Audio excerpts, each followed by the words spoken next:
पुढच्या महत्त्वाच्या बातमीकडे वळतोय। बीडमधील सरपंच हत्या प्रकरणावरून मनोज जरांगे आक्रमक झालेत। हे प्रकरण आम्ही दाबू देणार नाही, मोर्चाचं लोण आता राज्यात पसरणार असं जरांगे पाटलांनी म्हटलंय।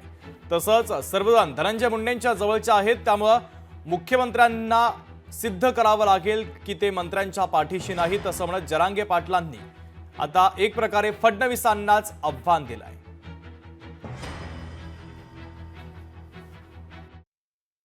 खून झाल्याच्या नंतर, क्रूर हत्या झाल्याच्या नंतर कुठलाच माणूस बोलू शकत नाही, कारण हे मोर्चे आता राज्यभर येऊन पसरणार आहे आणि हे जर असे जातीवाद करायला लागले, घडून आणायला लागले, ते राज्यभर पसरणार आहे। सरकारवर दबाव आहे का कुणाचा?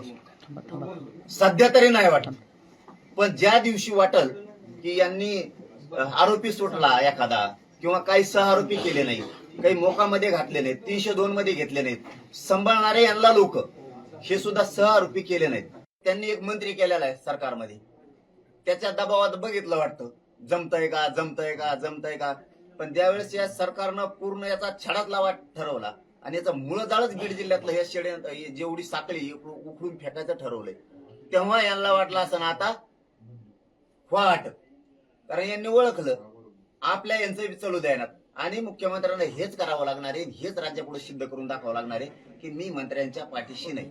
जर काय याच्यातला एकही आरोपी सुटला नाही, यांच्यावर 302 मोका आणि यांचे नार्को टेस्ट जर झाली नाही, तर मुख्यमंत्र्यांनी मराठ्यांना फसवलं हे संदेश जाणार आहे। मी आज स्पष्टपणानं फोन करून त्यांना सांगणार आहे किंवा उद्या की चाललेला अतिरेक चांगला नाही, की जातीय तेढ निर्माण करायला लागले।